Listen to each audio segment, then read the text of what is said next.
Now, Just Stop Oil will continue their reign of terror against commuters with further climate protests planned for the coming months. Yesterday, the group's supporters blocked a key junction at Mansion House in London, demanding that the government halt all new oil and gas licences.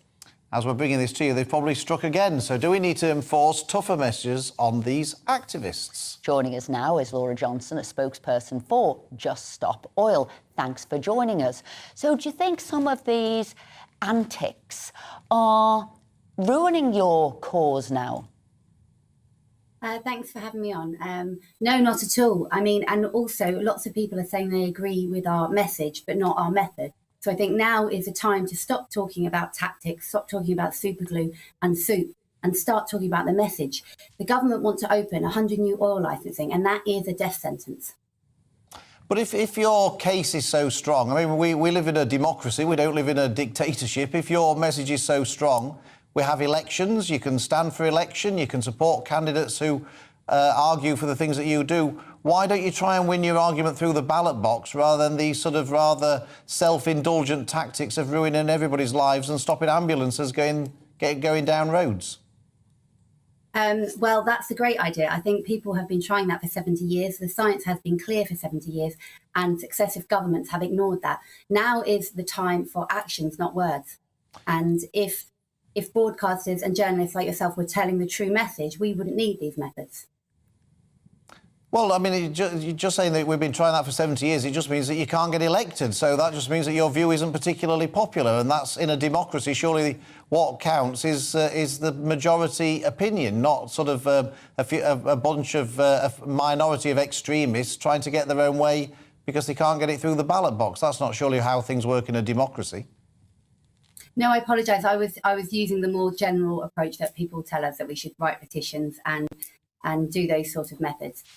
Now is the time for action. I am in civil resistance against this corrupt government. I'm just a single mum from Essex. I'm here to look after the future of my son. I mean, do you have children and loved ones that you care about? And are you going to be happy to be at this pivotal point in history, standing by and doing nothing?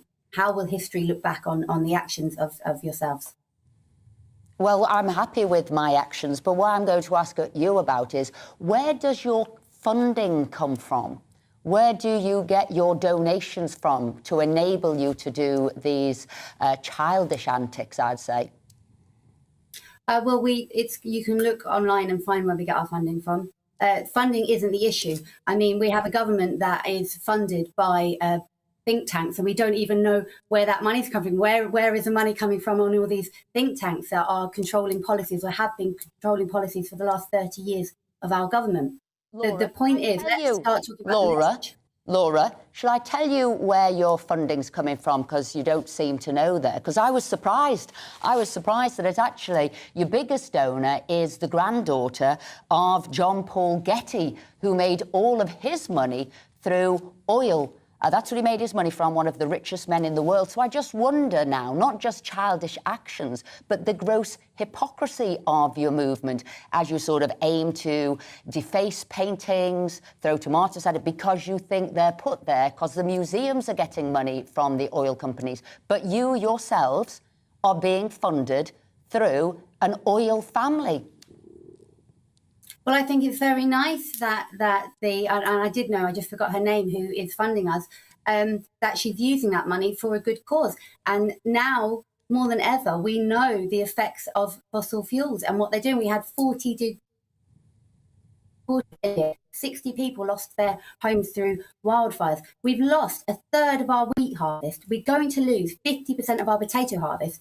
And next year, if the droughts continue, we're predicted to lose all of our fruit harvest. This is the UK. Currently, we have a cost of living crisis and a climate crisis, and next year we're going to have a food shortage crisis. Why are we not talking about those issues? Yeah, well, I'm amazed you've got all those facts at your fingertips, so I question whether they're right or not, because you didn't even know really who was funding you. And if it is, and you are being funded from the Getty family, do you think it's not now time to stop doing those childish antics of either sticking yourself next to paintings or sticking yourself next to what would be great masterpieces, and doing something, as Philip said, seriously, by putting your name down and being elected to Parliament? No, there isn't time for that. There's no time. I mean, even our late departed Queen said, now is the time for actions, not words. So there's always a way to avoid democracy. You've had 70 years, now you've got no time. The fact is, I think you speak for the minority and not the majority until you get a place in Parliament. We may be speaking as the minority, but we are speaking for the majority. And there are many ways to get involved, and you don't have to get arrested. There are even admin roles we need. So if you want to help secure the future for your family and your loved ones, then join us. We're going to be in Downing Street every day from 11, and we're not going away until the government say no to new oil licensing. We need to just stop new oil. Lora Johnson, thank you very much indeed for joining us. I'm not sure how many people you'll have persuaded about your tactics of gluing yourself to roads and gluing yourself to works of art, but we appreciate you coming on and making your case.